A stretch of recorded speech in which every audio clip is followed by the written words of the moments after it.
Everybody, thanks for watching. And just a quick reminder that Greek Mythology Volume 2 is now available. Thanks to everybody who supported and bought the flash drives. It was over 200 people that bought the flash drives. We got the first 20 within, I believe, the first couple days. But it ended up being over 200 people that bought the flash drives. And as you received in an email, all you guys got the next 5 DVDs free, the downloads as well as the DVDs. But the first 20, the very first 20, in the spirit of competition, you guys are going to get the next 6 free. So the first 20, if you got the email, you'll get the next 6 free, but everybody's going to get the next 5 free that participated. I understand. And again, I always talk about this, how they limit my reach as far as people who have seen videos or seen the advertising or what have you. So I know there's a lot of people that send me emails that didn't even see that had the deal. A lot of people didn't see the video where I talked about it. I try to talk about this in the beginning of the video so people can see, what's available. So I'm going to put the sale back up again today. Right now, it's up for this week. So the first 20 will get the.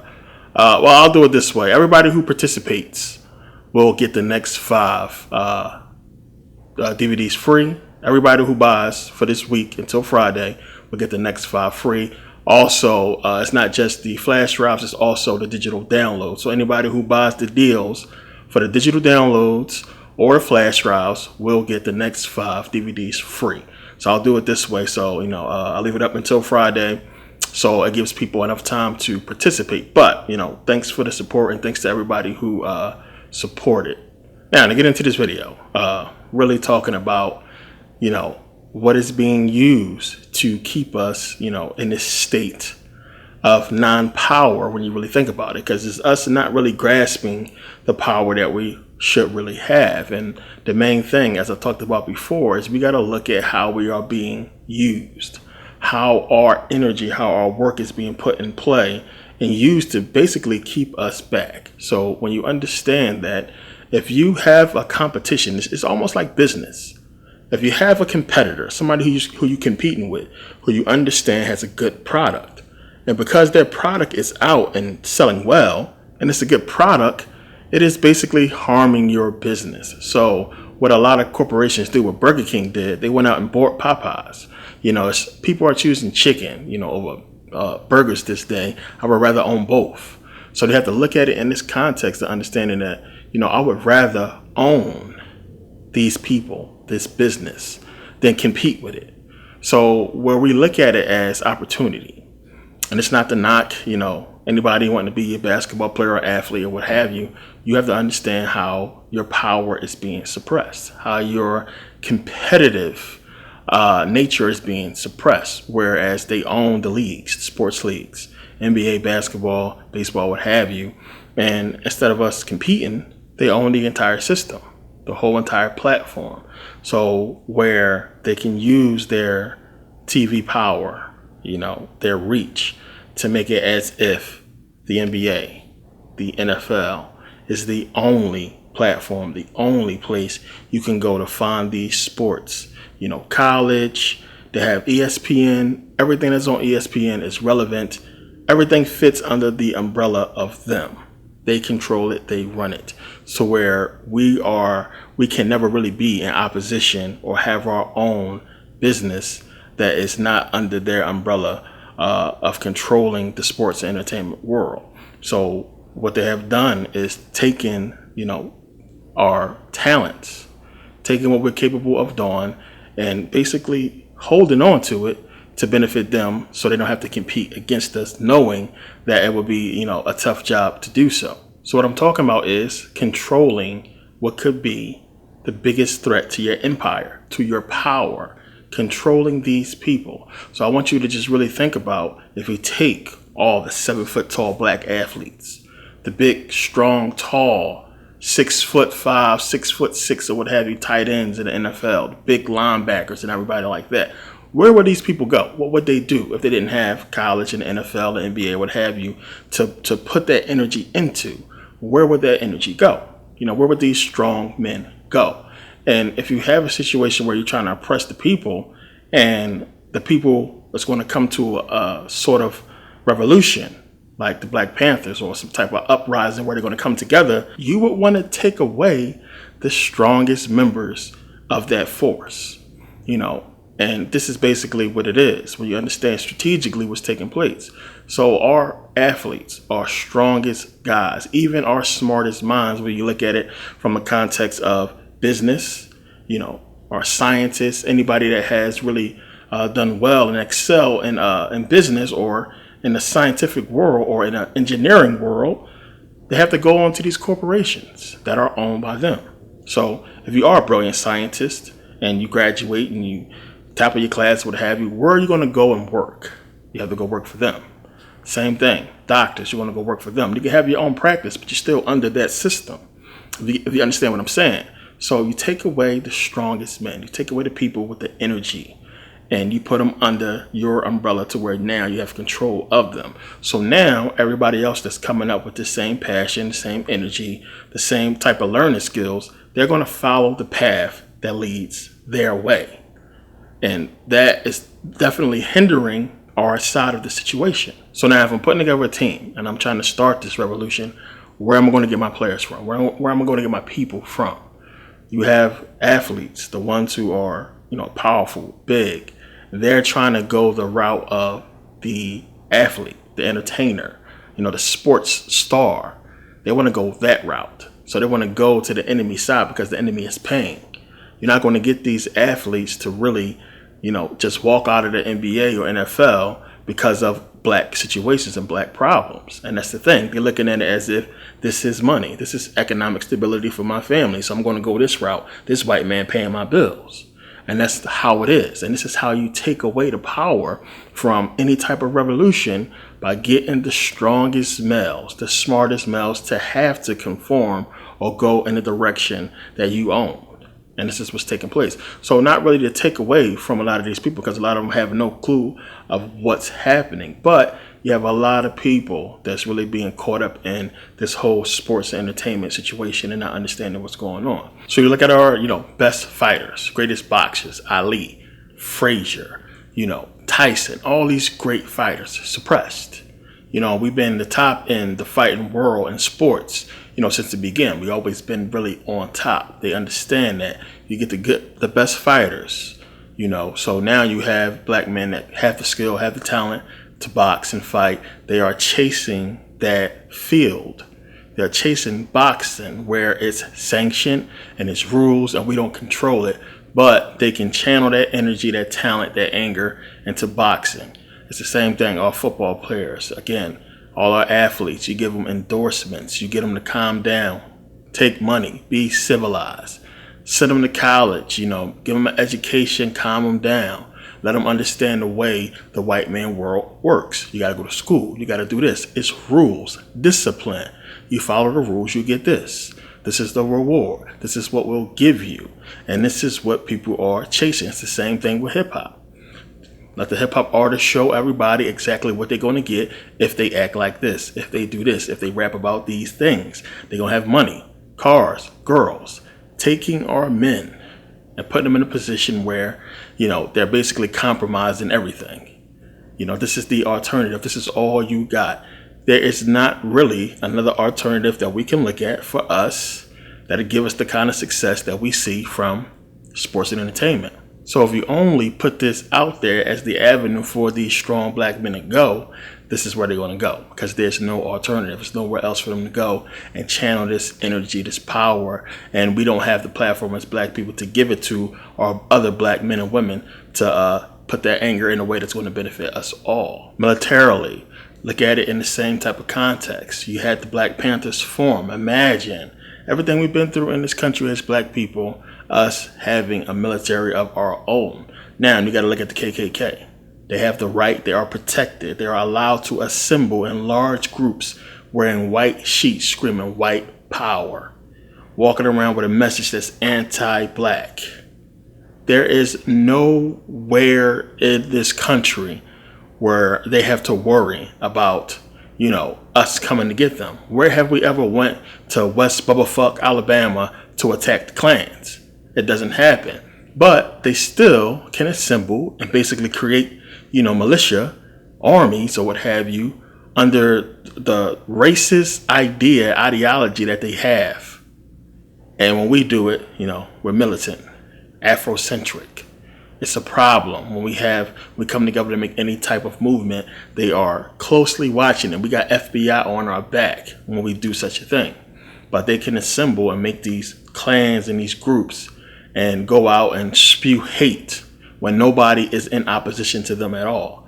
Never have we came together as a people to go against the Klan or go against a group of white folks in any type of hate-filled speech or any type of hate-filled action. But if we try to put together a military, watch what happens. This is suppression. This is suppression of power. You got to look at everything and how it's set up. And we thinking the stuff that we have is good. You got to look at it how it is. It's your master. It's like you're a dog. And your master giving you meat so you shut up. So you don't bite him, basically. Keeping you fed. You're a pet fucking tiger. And they feeding you, even though you're dangerous enough to just slash him and kill him. And they understand that, so they don't keep feeding you and put you in these cages and give you a big ass ball to play with, so you leave them alone while they do what they trying to do. And that's basically what they're doing to us, because they understand how powerful we are, what we can do if we were just left alone. Plain and simple. So you have to look at it. It's suppression, not taking away anything from LeBron James and what he's done with the school. That's amazing, and that should make a lot of people look at everybody else sideways. People like Bill Cosby. People like Oprah and Jay-Z and Beyonce who running around touring right now. Where's their school? Where's the school? Yeah, Oprah put a school in Africa. That was cool. But what about America? What about what's taking place right here? So for LeBron to do what he did with that school was still cool. It was amazing. But you have to look at it from, a different point of view.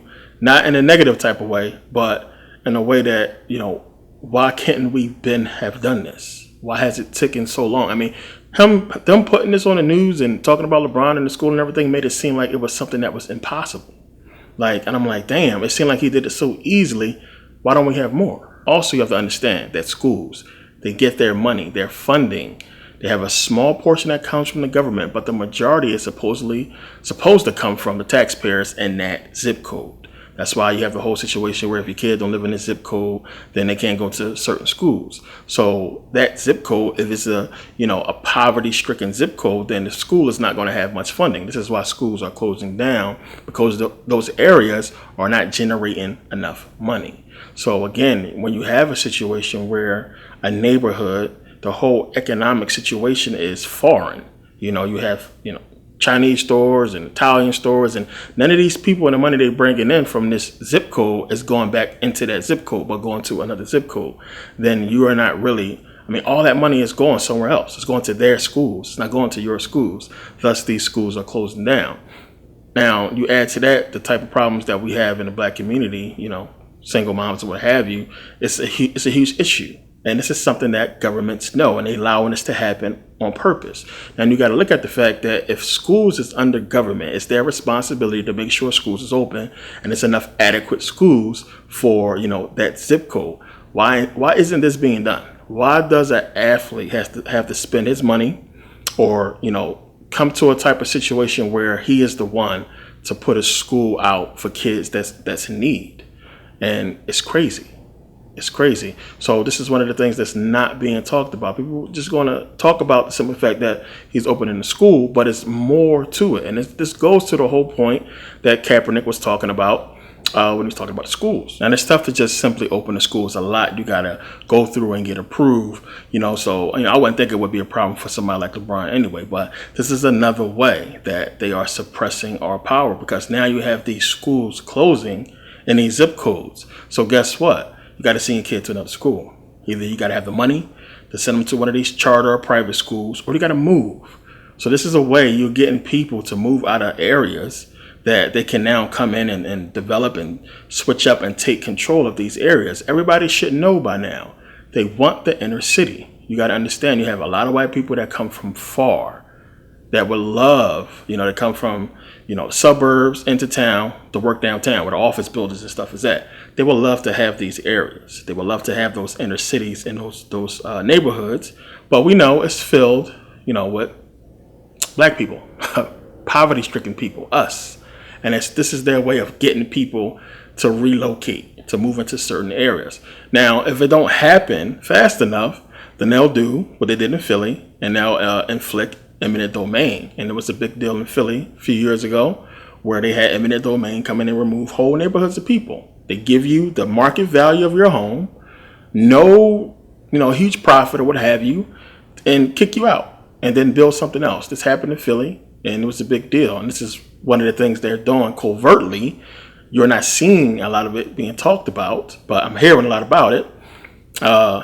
And one of the ways they're moving people out of neighborhoods. So even in a situation with LeBron James opening his school, he's going to still have that issue with the zip codes. And people that want to go and take advantage of that school and its benefits is going to need to be in that zip code to get the benefits. So you're going to have some cases where you're going to have people move out of certain neighborhoods to come and try to get the benefits of that school. And this is one of the things that's going to happen if schools like this, keep popping up. Eventually, and it's going to be something that they want anyway, they're going to have those areas vacant that they want to take over and start developing and start putting these nice homes and everything down there for these, people to live out in the suburbs to come move closer to the city and start to take over. I've seen it in Philly. It's big right now. Areas in North Philly that you wouldn't dare see people live at, white folks. Nice houses now. Up and coming areas where it was, messed up that they moving in and people are starting to, build there, and it's a big deal. But it's one of the ways that they are suppressing, our power, our reach, and we can see it in many different facets besides, this and sports. But sports is one of the main ways that, on a, just a physical level, that they suppress what we can do. When you have people, and I always get into this argument with people who don't want to believe that, white people control everything. When everything is ran, the whole system, no matter how you look at it, is still ran by them. I mean, all we're doing is bickering when we talk stuff about it.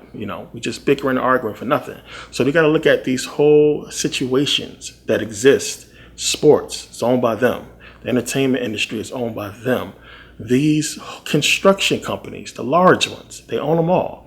So every major resource or major, company that you would need to really grow an economy, they own them. So if you don't have crazy amounts of money to where you can, as a black person, to where you can create a company that's going to rival one of theirs, then if you did do it, where would you get the support from? You would have to hope that black people support you and use your company, or anybody supports you and use your company versus theirs, or that they don't just use their money to buy your place and give you an offer you can't refuse, or that you don't have to be forced to take some type of mortgage loan from a bank that they own, and they can just cancel the loan or foreclose on the loan, or renege or what have you. So it's so many different situations where our power is being suppressed and we're not able to really grow in many situations of business, definitely in education, and definitely in entertainment. It's a reason why they took these companies, and have all the distribution companies and have the labels. They're making sure that we don't control what they know we will be the best at controlling if we had control over it. So again, we don't control the hip hop corporations, the companies. We don't own them. We do not distribute this music. They do.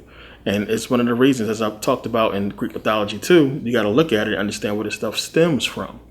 And the fact that, the hip hop culture is not ours. And everybody talking about hip hop and it's us and, our culture and everything.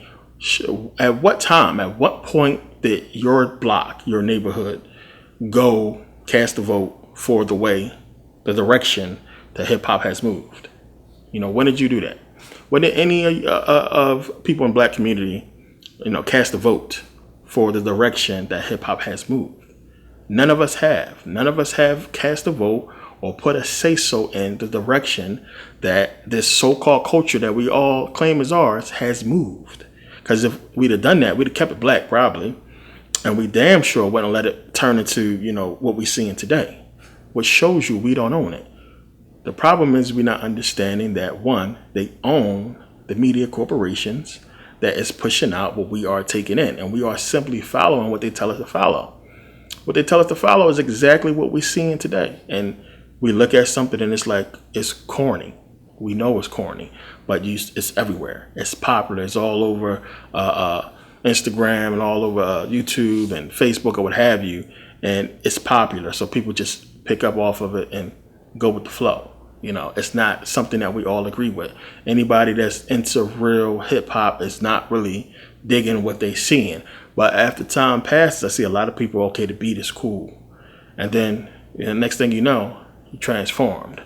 There's no way in the world the people from the 90s, black people from the 90s, would accept what we're seeing today from hip hop. I just can't picture us looking at this stuff and embracing it. But it's the influence that, you know, the media has over us that has caused us to really accept this stuff and call it, you know, hip hop. So now if you understand that everybody's living a hip hop culture and following this culture, then you understand how powerful these artists are. Now, a lot of people, I'm the last person to defend Kanye, but a lot of people don't really understand what he's been through business wise. And I'm reading up on this and watching the interviews before, you know, the Yeezys and everything. A lot of people didn't see or knew about Kanye's designs before. He'd been trying to become a fashion designer for a long time. The dude got skills. His clothes before and his shoes, I had seen a couple pictures a while ago of his designs. It was sick. It was nice what he was trying to do. But he kept getting shot down from, I guess, the people up top. And I guess they came to some kind of agreement that he put out what he has been putting out.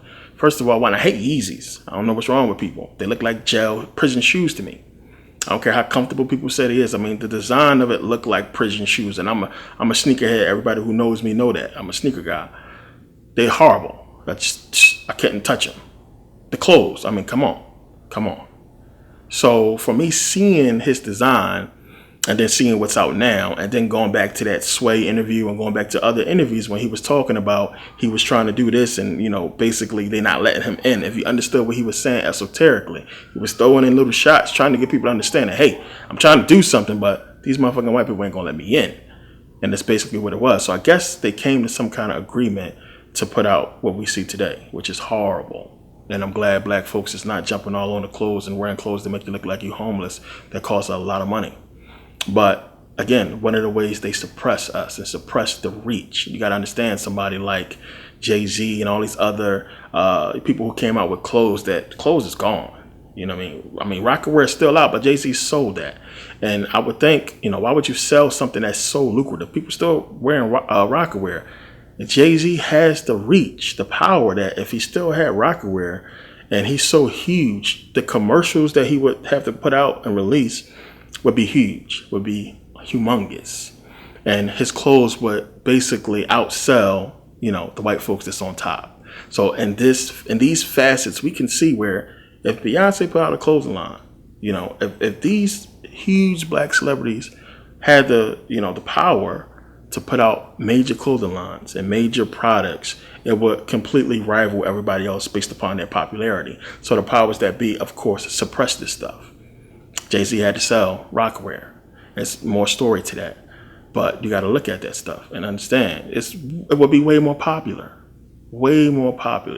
than the rest of the stuff that's out now, the designers that's been around for a long time, and they would have the power, the influence to make it big. So my purpose of this video is to really answer the questions of why we can't really move ahead in business and industry. And it's because, you know, we are suppressed in so many different avenues. And we suppress, you know, just as a race, period. Like, even if we wanted to organize and to really come together as a people, you have so many people worried about everyday life. You have so many people who would rather put their energy and time into becoming a rapper or a basketball star or an actor or a dancer, Instagram star or what have you, than to really come together as a people and do something that's going to support the people. So when you have them having all the avenues, all the systems of success in their hands and their power, we're going to them. There's not black people that we can't put out that same type of, attraction for our people. So we don't have, Jay-Z or Beyonce or Oprah or our rich black people saying, okay, well, if you got a business idea, come here. If you're trying to build a school, open a school, come here. If you're trying to start this corporation, come here. If you want to be an athlete and you want to be in a league where you can make the same type of money as these NBA players, come here. We don't have our own system or structure that can give our people what they're seeking from, the white structure. We don't have it. And because of that, everybody would rather run to where the white man can give them money versus, trying to build something on their own or trying to find another way. Now, when you pay attention, that has been the MO from day one for a long time. Even when you go back to when slavery ended and we were supposed to got 40 acres in the mule, we were supposed to got, we had our bank, all that was taken away. We didn't get what we were supposed to get because they knew if we got ahead economically and, we had labor skills, we was determined to be successful. We had drive. We had something to really struggle for. So they took that away from us and made the struggle harder. But again, we still persevered. And of course, the case of Black Wall Street, we see what happened with that. And in every single instance where we tried to really come up and do our own thing, it has been met with, us being divided or taken down or what have you. So again, when I go back into the 60s and talk about what was going on before desegregation, we was doing well, despite of what you heard, as I always say.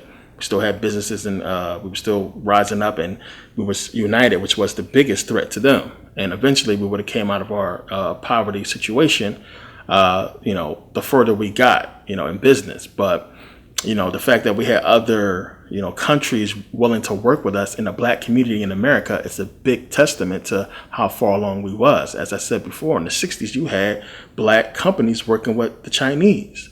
Black companies doing big things over in Europe. So again, it was like if you can't beat them, you got to change the situation where they beat themselves. And that's exactly what happened when they took away the power, the unity that we had by integration. But the suppression of our progression, the suppression of our power is clear to see. It's plain to see. The sports aspect is just one part of it. And understanding that this is exactly how they're able to really keep us from using our strength, our ability, our dominant genes over theirs. If we had our own league, we would have our own. See, the thing with us is we would have our own situation, but it will be fair. And this is what they don't want. But nobody has the money or the position to do such a thing. So when you pay attention, think about what I'm saying here. Look at it from a broad scheme of the whole thing. There is no facet in business, sports, and entertainment where black people can come in and rival them. Where has it happened at? There's no rival to the sports. There's no rival to the entertainment. There's no rival to the business. And I talk about these small little companies. So on a large level, on a large scale, there's no competition from black people at all. Plain and simple. And it's been that way because that's how they want it. So the competition is not the Chinese, if you think it is, or the Arabs or what have you, because they are allowed to come in. They are allowed to set up businesses and shops. Because you have to think about it. Well, if you want to just, run this country and be on top and have all the money coming to you, you want to let these people win. So that's another thing you got to look at and see, well, damn, they're letting all these other people from other countries come in and open up stores and businesses and restaurants, but black man can't do nothing. It's amazing. And that's by design. And people need to understand that. So suppression of power is not an illusion. It's not something that black people making up because we're lazy or what have you. It's a real thing that we see daily, and everybody knows that it's there. And it's little systems and things that's in place to make sure that we don't get, in any type of situation where we can rival them. So as I said, individually, what we got to do, we got to step up. It's just going to be that much harder because the positions of power they are in for us to do anything, or we're just going to sit back and, keep getting swallowed up until, it's nothing. So we have no way to really come up at all. And it's one of the reasons why it's important for more black people to become entrepreneurs and open businesses and teach and really, wake up people to what's going on and try to, begin to create some type of situation where we are on a better level economically. It's a big deal. So in so many different ways, we can see where we're being suppressed, our power is being suppressed, and it's part of the whole oppression thing. And there's a lot more to it. But I wanted to touch on this briefly, put this video out, and just to answer a few questions. And I want to thank you guys for taking the time to watch. And thanks to everybody who supports. And don't forget, everybody who participates, it's over on Friday. I don't know when the next time I'm going to do this again, but it'll be over on Friday. Everybody who participates will get the next 5 DVDs free. So definitely take advantage this week. And see you guys next video. Thanks for watching.